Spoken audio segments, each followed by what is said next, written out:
sou Adriano Cardoso. Vou apresentar para vocês uma análise sobre o projeto de sistemas IoT. Para essa finalidade, eu enumerei aqui 3 aspectos que eu considero como principais desse tipo de sistema. O primeiro deles é a energia. O segundo é a conectividade, já que esses sistemas necessariamente estão conectados na rede de computadores, na internet. E o último deles é a integração, que eu vou apresentar adiante. Em se tratando de energia, existem 3 fontes possíveis que eu consegui enumerar aqui. A primeira delas são os painéis solares, que são particularmente interessantes em sistemas que devem funcionar de maneira autônoma, as baterias e a rede elétrica. Essas fontes de energia podem ser utilizadas de maneira isolada ou em conjunto para aumentar, por exemplo, a robustez do sistema. Falando aí especificamente de painéis solares, eu coloquei aqui 2 situações extremas para ilustrar quão amplas são as escolhas de produtos, de soluções de energia solar no mercado.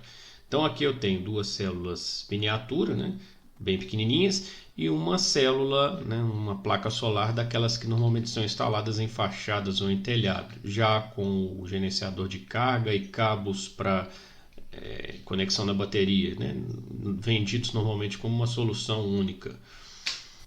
A escolha, portanto, de uma solução aplicada a um sistema IoT vai depender de uma pergunta-chave: qual que é o consumo desse sistema? As características gerais das placas solares são uma tensão por célula de aproximadamente 1,5 volt e a potência obtida aproximadamente 120 watts por metro quadrado. Considerando isso, então, na hora de fazer uma escolha dessas placas solares para uma aplicação IoT, eu tenho que levar em consideração o arranjo dessas células, porque isso vai implicar na tensão de saída da placa solar. Se essa tensão de saída da placa solar é diferente da tensão de alimentação do sistema, então surge aqui a necessidade de um conversor de tensão. Se esse sistema tiver necessidade de bateria, para ele não parar de funcionar à noite ou quando não tiver sol, então faz-se necessário a utilização de um gerenciador de carga.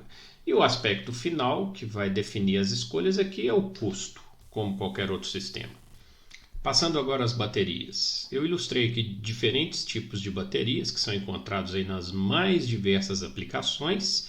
E para fazer uma escolha de algum tipo desse para um sistema IoT, de novo, eu tenho que responder algumas perguntas-chave. A primeira delas é: qual a autonomia desejada para o sistema? Isso quer dizer, quanto de energia que eu vou precisar armazenar. E a segunda é: qual que é o peso ou volume, ou os dois, desse sistema? Essa última pergunta ela é particularmente importante se for um sistema móvel. Se for um sistema que voa, por exemplo, que está integrado dentro de um drone, o peso e o volume são extremamente importantes. Para nos auxiliar nessa comparação entre os diferentes tipos de baterias e uma posterior escolha, eu tomei 2 indicadores aqui, o peso relativo e o volume relativo. Para isso eu peguei a bateria chumbo ácido, que é uma bateria pesada e volumosa, como referência. Então eu calculei o peso relativo à capacidade de energia armazenada dessa bateria e a mesma coisa eu fiz com o volume. E fiz a mesma coisa com cada um desses tipos, normalizado em relação ao peso relativo e o volume relativo da bateria de chumbo ácido, ou seja, ela é a nossa referência aqui. Com exceção da níquel-cádmio, todas as outras são baterias mais compactas. Elas são tanto mais leves quanto menos volumosas. A níquel-cádmio é a que mais se aproxima da chumbo ácido. Então, como pode ser visto aqui, com exceção da bateria níquel-cádmio, todas as outras têm características muito próximas. Uma é um pouquinho mais pesada, a outra é um pouquinho mais volumosa, enfim. Não há grandes diferenças. Então essa comparação de fato, essa escolha, ela vai ser feita de maneira muito individualizada. Mas um outro aspecto que ajuda nessa tomada de decisão aqui é de que eu preciso de carregadores específicos para cada tipo de bateria.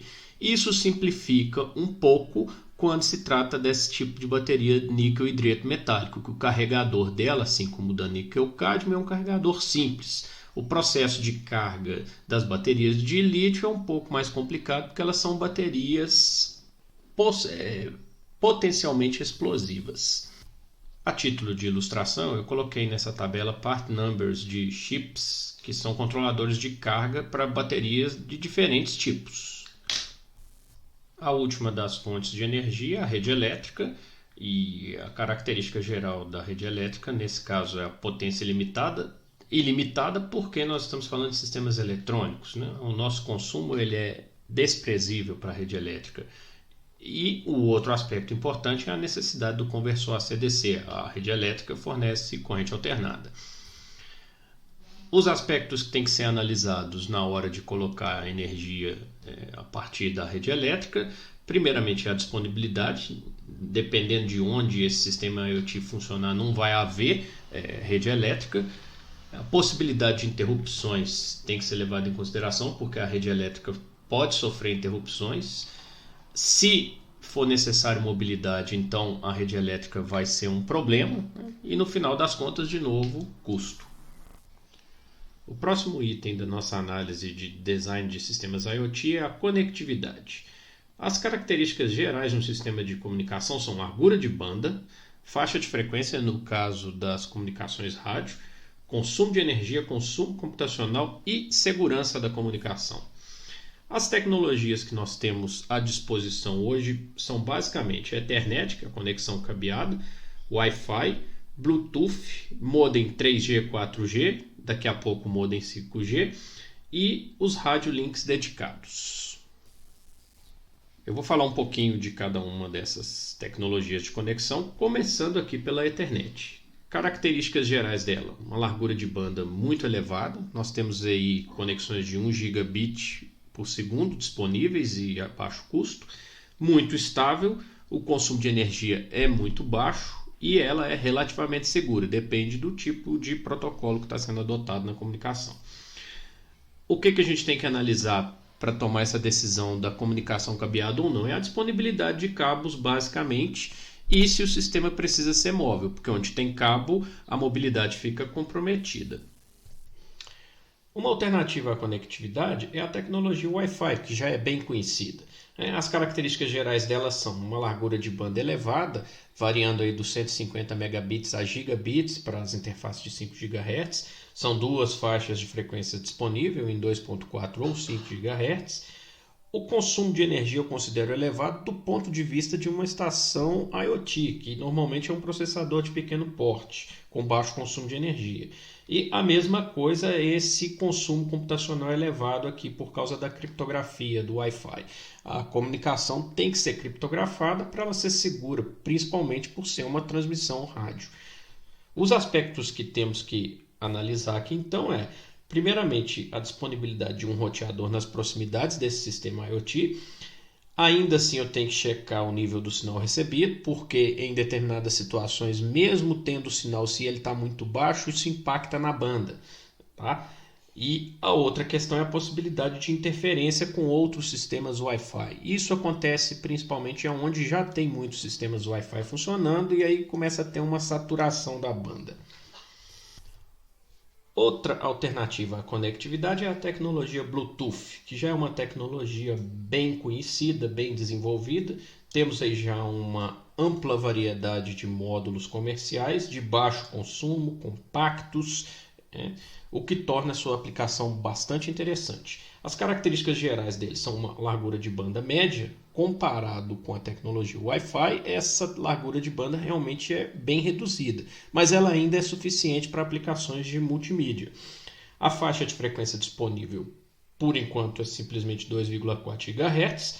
O consumo de energia é médio se comparado aí com outras alternativas de baixo consumo do ponto de vista de sistemas IoT, mas é um consumo de energia já bem razoável para aplicações embarcadas. Tá? A questão da segurança, apesar de existir aí uma criptografia, eu não tenho informação se essa criptografia é segura o suficiente para garantir uma conexão segura do Bluetooth. Os aspectos que têm que ser analisados na aplicação são: a primeira coisa é que o Bluetooth funciona em pequenas distâncias, é um rádio de pequena capacidade, pequena potência. E a outra é que ele requer necessariamente um gateway, que vai fazer uma ponte entre a conexão Bluetooth e a conexão internet. Mais uma alternativa à conectividade são os modems 3G, 4G, que permitem a conexão diretamente com a rede de telefonia celular. São diversos os módulos disponíveis, de chips até roteadores, que já têm essa interface implementada, passando aí por módulos que podem ser embarcados em aplicações IoT. As características gerais dessa conexão, principalmente do 4G, são uma elevada largura de banda. As faixas de frequência são diversas, são as mesmas do sistema celular, então foge completamente à alçada do projetista, nós não temos que nos preocupar com isso. O consumo de energia é um pouco mais elevado, mas em compensação eu tenho a possibilidade de conexões a maiores distâncias. E é uma conexão necessariamente segura, porque é uma conexão que está ligada numa rede pública. Os aspectos que precisam ser analisados na tomada de decisão é primeiramente a disponibilidade do serviço. Quando eu falo em disponibilidade do serviço, eu estou querendo dizer contratual, né? Não necessariamente porque tem o sinal celular, aquele serviço estaria disponível por conta de aspectos aí contratuais da operadora, tá? Então, isso tem que ser verificado. A cobertura aí tem a ver com a presença ou não do sinal. Realmente esse sinal não está presente em todos os lugares. E eu vou ter necessariamente que ter uma assinatura, um contrato com o provedor desse sinal. Um apêndice aí, falando já da tecnologia 5G que está para chegar, os modems dessa tecnologia 5G, além dessas características aqui, ainda vão contar com uma cobertura estendida. A tecnologia 5G promete aí células menores, porém mais distribuídas, de maneira a ampliar a área de cobertura. A tecnologia IPv6 já vem implementada, então a gente tem a possibilidade de ter IP fixo em todas as estações IoT. E a conexão, nesse caso, é uma promessa de ser ainda mais segura e principalmente confiável, porque ela pode se conectar a múltiplos gateways ao mesmo tempo. Portanto, se uma conexão com um dos gateways falha, o outro assume e a conexão ainda continua ativa. Como uma última possibilidade de conectividade, eu cito aqui então os rádios dedicados, né, que são chips de rádio que oferecem uma comunicação ponto a ponto. As características gerais de alguns que eu levantei normalmente baixa largura de banda, mas em compensação eu tenho aí uma faixa de frequências bem variada, o que permite que a gente tenha o melhor aproveitamento possível da banda e, consequentemente, um menor consumo de energia, né?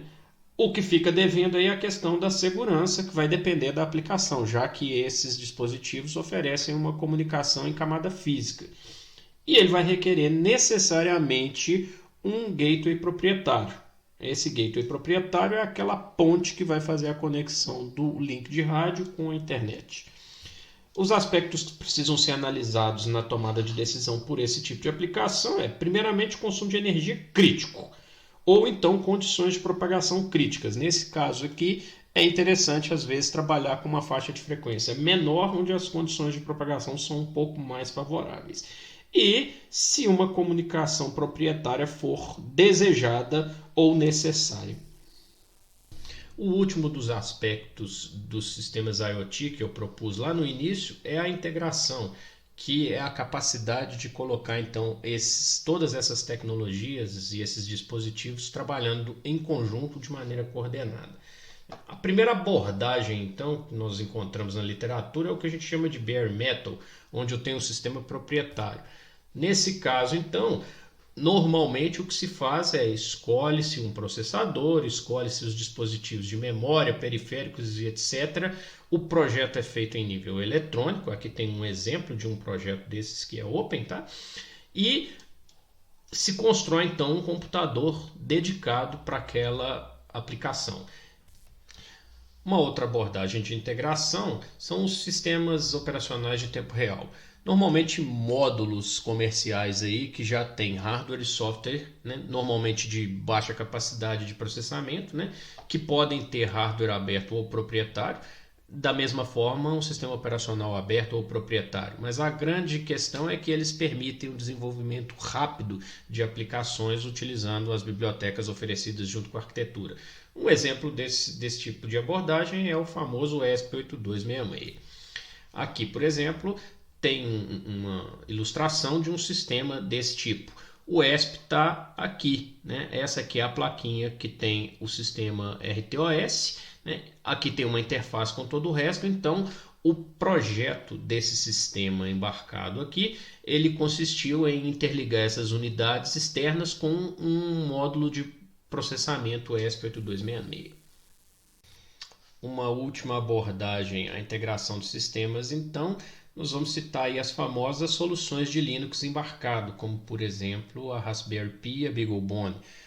Uma característica muito interessante delas é que eles não podem mais ser considerados como soluções de baixa capacidade de processamento.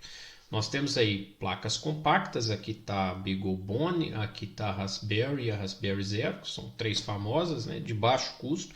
Os processadores de todas elas já são processadores de alta capacidade, tem núcleos ARM de 32 bits, né? Às vezes multicore, que é o caso da Raspberry Pi. As memórias, né, RAM já estão chegando aí na casa dos gigabytes, tá? E todas elas rodam um sistema operacional Linux completo, né, com tudo que tem de recurso em uma estação de trabalho. Para encerrar então a minha explanação, eu gostaria de fazer algumas considerações finais. Primeiramente aqui a respeito das abordagens RTOS ou Linux. Nesse caso o projeto ele vai ficar em torno de uma placa-mãe que vai basicamente oferecer suporte mecânico, fornecimento de energia e a conexão entre os periféricos utilizados naquele sistema IoT. Aqui estão ilustrados 2 exemplos, né? Tem uma Raspberry aqui por baixo, essa placa aqui trouxe um módulo de relés que está conectado aqui nessa Raspberry. Toda a parte de programação então está sendo executada em uma aplicação dentro da Raspberry, tá? O mesmo caso aqui, só que aqui eu já tenho uma interface com uma eletrônica um pouco mais avançada, não é simplesmente um banco de relés. E de novo tem uma Raspberry aqui por baixo e a aplicação vai estar sendo executada pela Raspberry dentro de um ambiente Linux. Em todas as abordagens, incluindo a Bare Metal, é interessante a gente finalizar então esse projeto desse sistema IoT com o projeto de um case que vai oferecer proteção, fixação e interface visual. Essa proteção pode ser uma proteção inclusive contra danos, né, num ambiente que tenha, por exemplo, água ou partículas de poeira. Eu gostaria de agradecer, então, vou finalizar a minha apresentação aqui e espero ter contribuído um pouquinho aí com o entendimento desses sistemas IoT. Obrigado!